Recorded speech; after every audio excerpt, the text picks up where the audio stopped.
Bueno, hoy estamos en el castillo de Carcelén, en Castilla, y tenemos aquí a Adolfo, un gran conocedor de las aves, así que bueno, me gusta que cada uno se presente, porque es la manera más justa de que cada uno lo haga.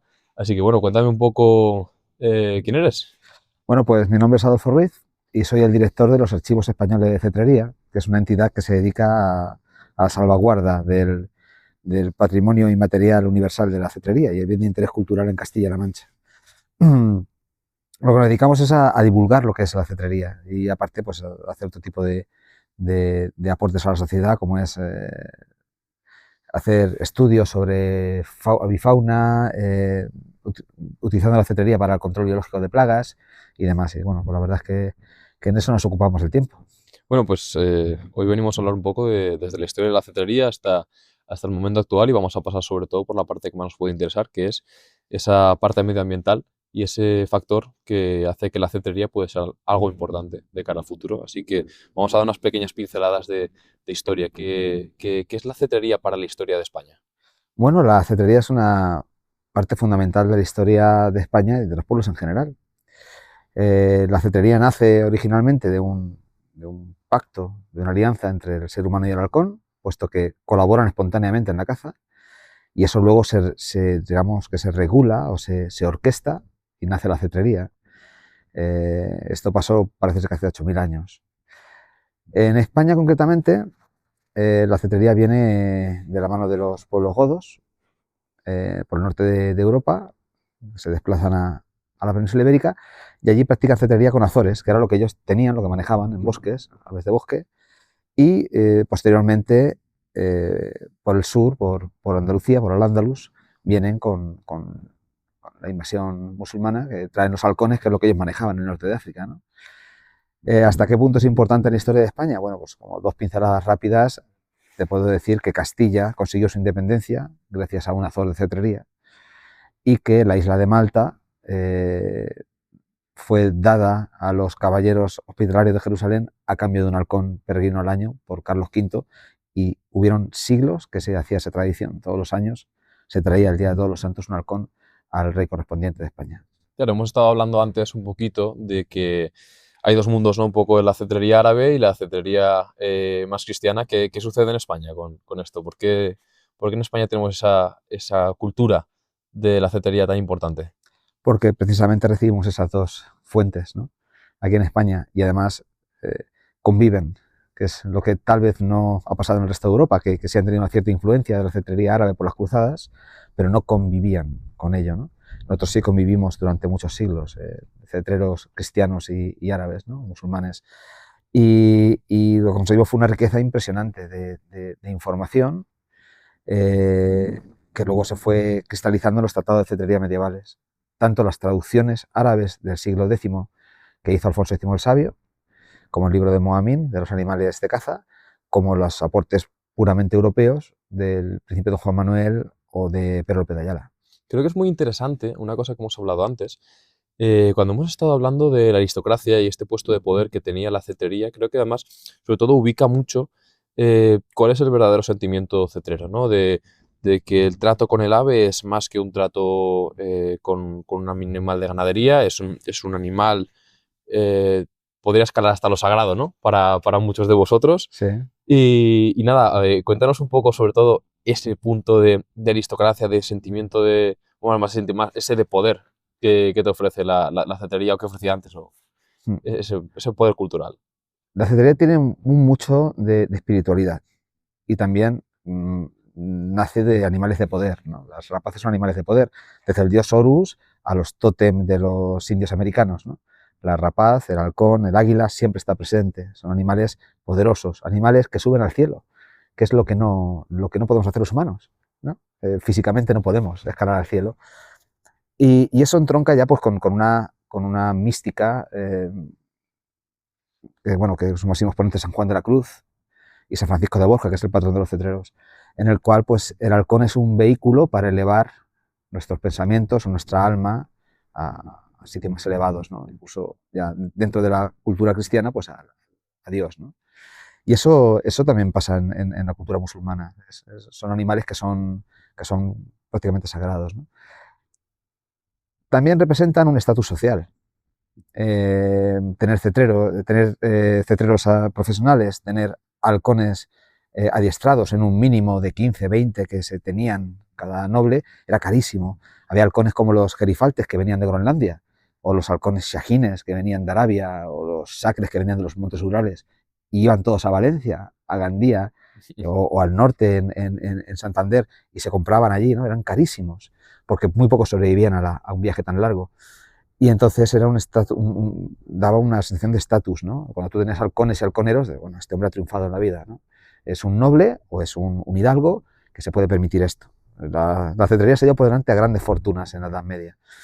Y bueno, pues por eso estaba muy regulada, incluso como en Inglaterra, que cada estatus social tenía su ave. Desde el rey podía tener las águilas, el príncipe el gerifalte, bueno, el clérigo el gavilán, la dama el esmerejón. Estaba como muy regulado, ¿no? Estaba todo muy, era como era todo muy social.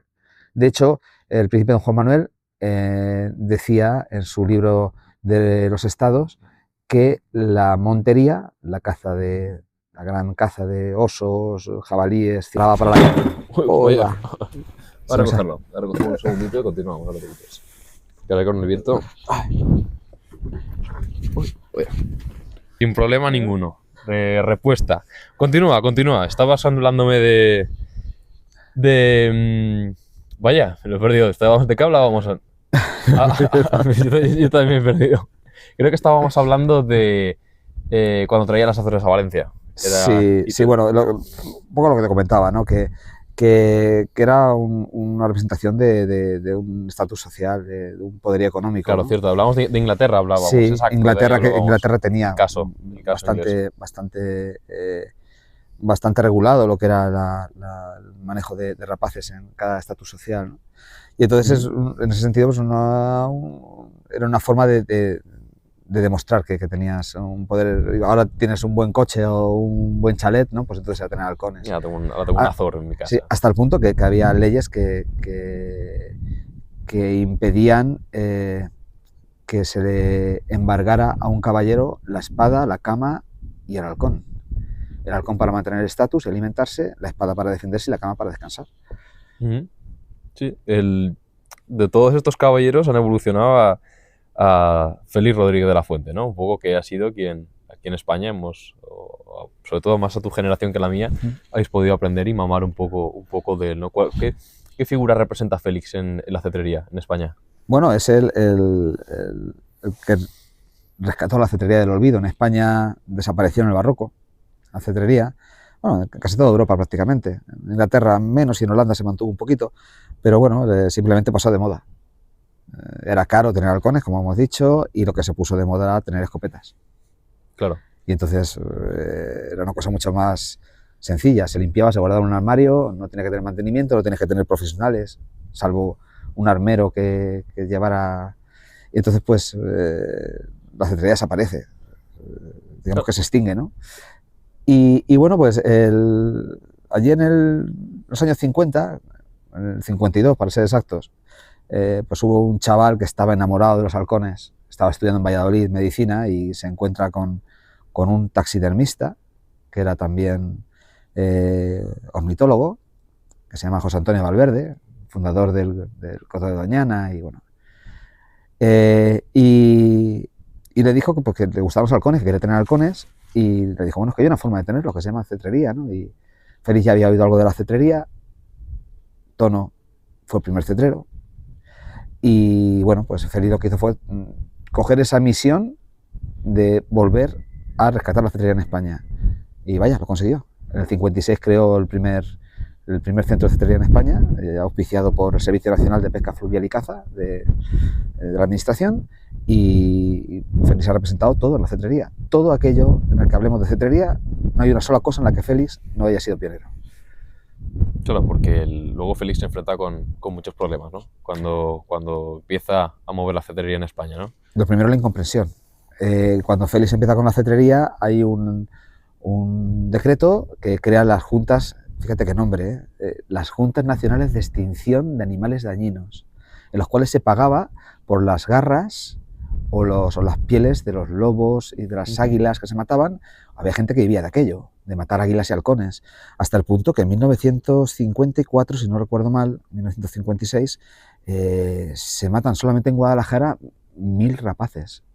O sea, íbamos directos a la extinción de las rapaces, ¿no? Que eran alimañas. Entonces, tú imagínate que en ese contexto, que era el natural, ¿no? En España, aparece un tipo que dice que hay que proteger las rapaces y que eran aves nobles, y se empieza a relacionar con ellos. Yo solamente encuentro un paralelismo como si alguien ahora dijera que las ratas son buenísimas y que había que proteger las ratas, ¿no? Pues no en cuanto al contexto puro, sino pero en cuanto a lo que significa de tener una mala prensa a un animal, que de repente alguien dice, no, esto hay que cambiarlo porque esto es totalmente diferente. Claro, y bueno, esto al final hemos hablado que, bueno, Félix consigue un cambio a nivel cultural en España, un cambio a nivel legislativo, y bueno, quería preguntar cómo está ahora a nivel legislativo la cetrería en España. ¿Cómo Bueno, la pues concibe el gobierno? la cetrería está legislada, pero claro, España se ha convertido en una especie de reino de taifas, ¿no? Volvemos otra vez a la Edad Media. Y cada comunidad autónoma legisla de una manera diferente. Entonces sí que hay unas normativas europeas relacionadas con el bienestar animal, básicamente, pero luego, como en la cetrería, entendiendo la cetrería como la caza con aves rapaces, no la tenencia como mascotas ni las exhibiciones, sino como caza, pues en Castilla-La Mancha, por ejemplo, está el registro Falcon y hay una ley específica, un decreto de cetrería y una ley de caza donde se contempla todos los aspectos de la cetrería, desde instalaciones a aves que se pueden utilizar, a formas de cazar con ellas, donde... Epa, no cayó. De no pasa ya. Ahí no pasará, Sí. ahí no pasará. Y nada, y bueno, pues está legislada, ¿no? El problema que yo veo es el acceso a las rapaces. Vamos a hablar de eso, vamos a abrir ese melón. Sí, curioso de abrir. Bueno, mira, decía Aurelio Pérez, que era el halconero personal de Rodríguez de la Fuente y gran amigo mío y nuestro de la gente de Albacete, decía que decir cetrero era decir mucho. Para ser cetrero no vale con tener una rapaz. El hábito no hace al monje. Totalmente. El ser cetrero es tener una sensibilidad especial, es tener unas inquietudes, es tener una voluntad de sacrificio muy importante, puesto que Delibes, cuando conoció a Félix, definió la cetrería como una forma vocacional de esclavitud, ¿no? Tienes que tener vocación de esclavo para ser cetrero. Y eso se está confundiendo con que cualquier persona al día de hoy pues, se va a un foro ya no de compraventa, no está permitido, pero a un criadero, lo compra con su factura y demás, o una cesión de otro cetrero o de otra persona que tiene un ave y que ya no la puede atender y se la cede, y sin ningún tipo de examen, simplemente pagando unas tasas y cumpliendo una normativa, sin conocimientos previos, sin formación, sin ética, puede practicar cetrería. Pasando un examen del cazador, que es un examen nada más, ¿no? En Alemania son 4 años de estudios para ser cetrero. Nadie te tutela, nadie te asesora, nadie te informa de lo que es la realidad de la cetrería, que es muy dura, ¿eh? Es una actividad muy dura. Económica, física y emocionalmente. Y eso yo creo que es una cosa que tarde o temprano tenemos que regular. En ningún país de nuestro entorno cualquier persona puede ser cetrero. Como cualquier persona puede ser médico o cualquier persona debería poder tener un caballo o tener unos conocimientos para hacer lo que haces, hacerlo de forma ética y hacerlo de forma buena. Y es una cosa que tarde o temprano tenemos que abrir el melón y decir, señores, no todo el mundo vale para todo y no todo el mundo puede ser lo que quiera. Uno vale para lo que vale y tiene que ser lo que puede ser, evidentemente. Cuenta el caso de Alemania. Es que me parece muy curioso y creo que es muy ilustrativo de cuáles son posturas europeas y cuál es la postura de España, que, como siempre, vamos un poquito detrás de todos. Bueno, te voy a contar el caso de Chequia, que es el mismo que Alemania, porque vamos a hablar de unas cosas más, ¿no? Venga. Bueno, yo llevo desde el 20, en plena pandemia, a mí me pasé un problema de salud grave y recuperé la salud y dije, mira, voy a empezar a hacer el sueño en realidad, ya está bien, no de esperar a que... Y en plena pandemia, en el 20, pues cometí la locura con una ayudante mía de irnos a Chequia, a cazar corzos con águila real. Europa cerrándose en los aeropuertos, todo el mundo con mascarillas y nosotros cogemos un par de vuelos y nos presentamos en Praga, de Praga a Opochno, y nos vamos a cazar corzos con águila real. Y lo que descubrí allí me dejó maravillado. Tenía noticias, pero no podía imaginármelo. Lo primero es la formación de la gente, una formación que sabe muy bien lo que está haciendo. Lo segundo, no hay distinción entre sexos. Un cetrero es un cetrero, no es ni cetrero hombre ni cetrero mujer. No había diferencias entre resultados ni trato entre hombres y mujeres. Y había un respeto a las presas impresionante. Impresionante. O sea, cuando cazan una presa, le dan las gracias, no se puede amputar hasta que no se hace un ritual para que la presa vaya al más allá. Si es un corzo, se le pone una rama verde para que tenga que comer en ese tránsito a otra fase diferente. Se le da las gracias por alimentar las rapaces, por alimentar al cetrero, y se reparte la carne con la gente. Eso es muy bonito. Sin duda, sí. Entonces, yo quise aprender más sobre cetrería checa, ya no he dejado de ir, y lo que me fascinó fue que para ser cetrero primero había que ser cazador. Pero es que el examen del cazador son 4 años, en el cual tienes que aprender a disparar, a montar y desmontar armas, a hacer recechos, a cazar con todas las modalidades de caza, ¿no? Tener conocimiento de todas. Y luego te especializas en cetrería, que son 2 años más. Pero además tienes que tener un tutor. Eso en España lo hemos saltado. Lo hemos saltado ahora, porque cuando yo empecé en la cetrería siendo un niño, con 11 años, en el 82-83. Y cuando yo me quise apuntar a la Asociación Española de Cetrería, a mí me tienen que firmar 2 personas, no porque fuera menor, porque eran mis tutores. Si tú tenías 40 años, tenías que tener 2 tutores. Te firmaban y se responsabilizaban de ti. Y todo acto que tú cometieras erróneo repercutía en ellos. Y luego te examinabas de las diferentes aves, primero cernícalo, luego azor, luego halcón. Y obtenías tu título con conocimiento, porque tenías experiencia. Y es una cosa que no nos saltamos. ¿Y eso en qué repercute? Repercute en malas prácticas, ¿no? En estándares bajos. Claro.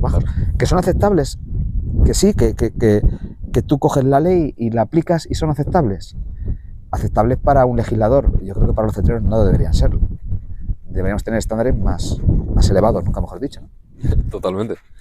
Te quería hablar ahora del debate ecologista, que creo que es un punto que yo creo que para la gente que consume mi contenido es el que más le interesa. Vamos a hablar un poco primero un poquito del pasado. ¿Qué pasaba en el pasado con la cetrería, hace 40 años la cetrería y la política y la ecología? Sí, bueno, es que en España somos diferentes, ¿no? Pasa una cosa muy curiosa, que en España la cetrería y el ecologismo siempre ha estado reñida, ¿vale? Y esto no pasa en otros países. Ambos otros países colaboran.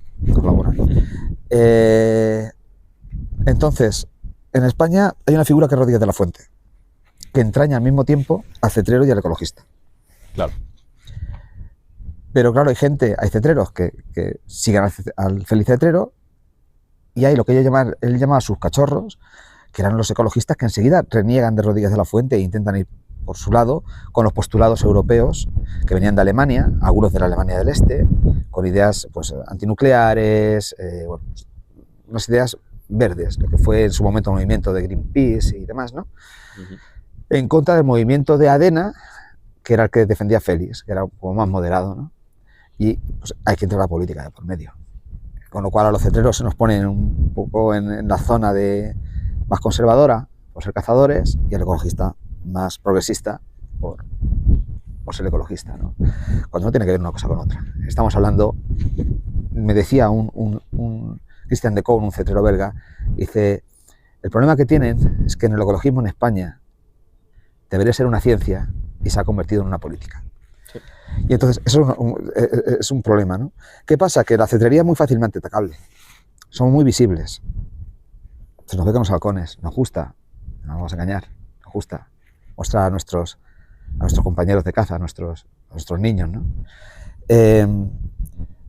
Están atados. Pobrecito está atado. Llevan una caperuza. Le están privando la visión. En el desconocimiento general de la cetrería, esos son unos inputs negativos, ¿no? Somos pocos. y entonces somos muy fácilmente atacables. Por eso en 1989, el Real Decreto 1995/89 prohíbe la cetrería con carácter general en toda España, por ser una caza, atento, masiva y no selectiva. ¿Qué puede haber menos masivo que un halcón que caza para comer y más selectivo que un halcón que va por la presa más disminuida? Bueno, pues eso simplemente son políticos disfrazados de científicos legislando, cuando quien tenía que legislar sobre naturaleza son auténticos científicos puros, sin intereses políticos. Y bueno, pues ese es un poquito en el sitio en el que estamos, ¿no? En el que la cetrería debería ser contemplada como un aliado por parte de los ecologistas y animalistas, porque ya los ecologistas se han convertido en los buenos de la película. Sí. Ahora ha venido un supervillano, que es desde el punto de vista del colectivo, por ejemplo, cazador, ¿no? Había un villano que era el ecologista, pero ahora ha venido el supervillano, que es el animalista, ¿no? Terrible, sí. Y bueno, pues simplemente es que todo esto va por conocimiento, ampliar el conocimiento y empatía. Y ponernos a trabajar todos de una vez a favor de lo que estamos, que es los ecosistemas, las rapaces y el medio ambiente. Así de sencillo, porque si de algo tiene la cetrería es que mezcla esos dos mundos, mucho más que la cinegética tradicional, ¿no? Te lleva al campo a hacer otras cosas diferentes que lo que puede ser la caza de escopeta, por ejemplo. Entonces yo creo que eso sería interesante, que en un momento dado tengamos todos cordura y que en vez de enfrentarnos podamos trabajar juntos, como pasa en Estados Unidos o como pasa en muchos otros sitios. Claro, porque cuéntanos un poco los beneficios de la cetrería. Los que hemos hablado antes un poquito. Sí. Que me parece que más en España, siendo un país con tanta cultura cetrera, que de alguna manera hayamos rebajado el nombre de la cetrería a algo que pueda ser vulgar, algo que pueda ser... algo de mercados medievales. Desechable. Algo de mercados medievales, que eso nos duele mucho a algunos cetreros. ¿Qué papel tiene la cetrería ahora en la actualidad? Bueno, beneficios. Sí, beneficios, empezando por el mismo valor de los halcones. O sea, un halcón peregrino es una reserva de ADN, ¿no? Tú tienes un halcón peregrino en cautividad y tienes un halcón peregrino con ADN de halcón peregrino que puedes reproducir y reintroducirlo. ¿Esto es nuevo? No. En 1960 ya lo hicieron en Estados Unidos. En 1960 empiezan a aplicar el DDT, eso provoca una mortandad o no nacimientos de halcones peregrinos, desaparecen en la costa este. ¿Y de quién tiran? De los cetreros. Y los cetreros encantados entregan sus halcones para criarlos en cautividad y se recupera el halcón peregrino. Eso gracias a los cetreros. Si no tenemos halcones en cautividad, no tenemos reservorio genético, eso está claro. La cría en cautividad está mucho más desarrollada por parte de los cetreros que por parte de las administraciones, al menos en España. Contar con un cetrero que, bueno, de hecho, el proyecto del águila perdicera empezó a tener frutos a raíz de que entraron cetreros al proyecto de reproducción en cautividad de águilas perdiceras. ¿Por qué? Porque lo hacemos por necesidad, por auténtica necesidad, porque si queremos tener halcones tenemos que criarlos. No se pueden coger de la naturaleza, evidentemente. Claro. Entonces, claro, al final desarrollamos el ingenio para poder criarlos, ¿no? Podemos reproducirlos y reintroducirlos. ¿Qué más tenemos? Educación ambiental, fundamental. Que la gente en este pensamiento en el que parece que todo es detrás de una pantalla, que todo es inanimado, poder tocar, poder sentir, poder oler. Los cetreros sabemos que los azores huelen diferentes que los peregrinos, es increíble, ¿no? Pues eso te hace que esas sensaciones, ¿no? Te crean una empatía y luego vas a ver a las rapaces de forma diferente y por extensión los ecosistemas, porque una cosa va con otra. O sea, una rapaz que no tiene un ecosistema apropiado no tiene ningún sentido, como un ecosistema sin animales no tiene sentido ninguno. Como te he dicho, pues aprendes empatía, aprendes que son animales vivos, que son animales que no son peluches, ¿eh? Nosotros en los de educación ambiental, al principio nos venían niños con peluches de halcones y enseguida tiraban el peluche y querían acariciar los halcones y querían tocarlos y querían conocer de ellos, ¿no? Tenemos el tema de seguridad aérea, fundamental, también desarrollado por Rodríguez de la Fuente. La gente no sabe que cada vez que te subes a un avión, un halconcito un rato antes ha estado limpiando las pistas para que no tengas un accidente como el de Corea recientemente por impacto con aves.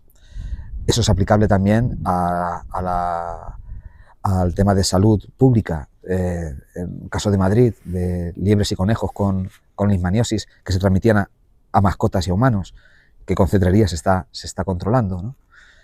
porque es una forma natural. La cetrería, ten en cuenta que no deja animales heridos y no deja residuos, no deja plomo, no deja metales, no deja cartuchos, es totalmente limpio, ¿no? Sí, sí. Inocuo totalmente. Tenemos también, pues eso, rodajes de películas, tienen que hacerse casi siempre con rapaces adiestradas. O sea, hay muchos valores, terapias con animales se están desarrollando ahora mucho, con rapaces, terapias en discapacitados, en personas mayores, y luego un valor que no debemos olvidar, que es el acervo cultural, que es parte de nuestra esencia, la cetrería, parte de nuestra esencia. Uno dirá, bueno, a mí es que no me toca nada la cetrería, porque yo nunca he tenido familia cetrero, ni soy cetrero, ¿no? Pero bueno, tal vez no sabes, pues eso, que por ejemplo, Malta, como he comentado antes, pues se cambió por o que Castilla tuvo su independencia por un azor, ¿no? O sea, es parte de nuestro ADN y digno de ser conservado, por supuesto. Y hoy me había reservado la pregunta que te había dicho, me había reservado un par. La pregunta es, ¿qué es para ti la cetrería y qué son para ti los halcones? Los halcones, tus halcones. Dijiste que me querías la primera impresión y nos han puesto los pelos de punta. Es que mi vida es la cetrería. Y te digo que literalmente mi vida es la cetrería. Yo he sido y soy una persona con un trastorno de déficit de atención, ¿no? Lo que todos llamaban cuando yo era pequeño, me llamaban al psicólogo, que era falta de atención. A mí la cetrería me ha hecho que me centrara. Tener la responsabilidad de tener un halcón, de tener un ave, hace que toda esa dispersión que está siempre en tu cabeza se focalice, ¿no? Yo tengo a mi pareja por la cetrería. Mis amigos, no todos, pero muchos son por la cetrería. La cetrería va mucho más allá. No te voy a decir la típica frase de eso es una forma de vida. No, la vida son más cosas que la cetrería, tampoco soy un fanático. Pero sí que es una forma de entender la vida. Porque la cetrería, decía el emperador Federico II de Gestaufen, que se hacía todo por amor y nada por la fuerza. Porque las rapaces no entienden el castigo. Y eso te hace comportarte de una manera. Decía al principio don Juan Manuel que la montería te preparaba para la guerra y la cetrería para la paz. Te hace crear lazos empáticos, te hace entender que las cosas de formas impulsivas tal vez no consigues lo que quieres, ¿no? Y eso te crea un temperamento, una forma de ser, ¿no? Para mí la cetrería es eso, es una escuela de vida. No es una forma de vida, es una escuela de vida que te pule todos los días, te hace ser más responsable, más empático. Aprendes sobre libertad, aprendes sobre vida y aprendes sobre muerte, que es una cosa que no queremos aprender tampoco últimamente. Es una auténtica escuela de vida. Hasta el punto que yo creo que no podré vivir sin la cetrería. O sea, para mí es una cosa necesaria para mi salud, para mi propia salud, ¿no? Sentirme equilibrado, sentirme en contacto. Es que hay que ser cetrero para entender, es el hilo invisible entre el halcón y tú mismo, ¿no? Ese poema de San Juan de la Cruz que decía que se siente un halcón y dice, y volé tan alto que a la caza di alcance, ¿no? Los cetreros no decimos vamos a volar el halcón, vamos a volar los dos. Hay una conexión muy mística con eso. Y yo creo que todo lo que sea espiritualidad y sea ser mejor persona, no puede ser malo, ¿no? No, imagino que no. Pues eso para mí es la cetrería. Te quiero pasar a hacer... Te voy a hacer 10 palabras, ¿vale? O 10 conceptos. Quiero que me lo resumas en una palabra. Lo que son para ti, ¿vale? Cetrería. ¿Con una palabra nada más? Una palabra. Tienes que Cetrería, vida. Vida. Un halcón. Halcón. Perfección. Azor. Esencia. Águila. Majestuosidad. Félix Rodríguez de la Fuente. Referente. Ecología. Ciencia. Un cetrero. Volvemos a aquello de el cetrero, decir cetrero es decir mucho, ¿no? Cetrero. Persona. Futuro de la cetrería. Conocimiento. Adolfo es Cetrero. y Adolfo quiere. Seguir siendo cetrero. Pues oye, Adolfo, si quieres decir algo a la cámara, tu último mensaje, lo que te gustaría que la gente sacase de esta pequeña charla, de cara a que puedan entender, profundizar o tomar el enfoque que tú consideres. puedes decirlo a la cámara y tienes toda la cámara para ti, incluso para despedirte. Bueno, pues yo invitaría a todo el mundo a conocer la cetrería, a conocerla, ¿eh? Conocer de verdad lo que es la cetrería, lo que es la relación entre el ser humano y el halcón. Una relación que tiene que ver mucho con tiempos atávicos, ¿no? Casi con el paleolítico. Y decir que necesitamos más cetreros. Tal vez necesitamos mejores cetreros. Invitar a quien quiera practicar cetrería, que se forme, que tenga conciencia de lo que lleva entre manos y sobre todo que se pegue a un buen cetrero, que busque un buen cetrero en su zona y que aprenda. Y a partir de ahí se forme. Eso es el mensaje que quiero decir. La cetrería no es un juego de niños, no es una forma de tener mascotas. Es una responsabilidad de 8.000 años de antigüedad que tenemos, de mantener vivo ese pacto entre los halcones y los humanos. Que somos una cadena y que la cadena, como toda cadena, se rompe por el eslabón más débil. Así que aprendamos, formémonos y seamos mejores cetreros. Alfo, muchísimas gracias por la charla. Un placer.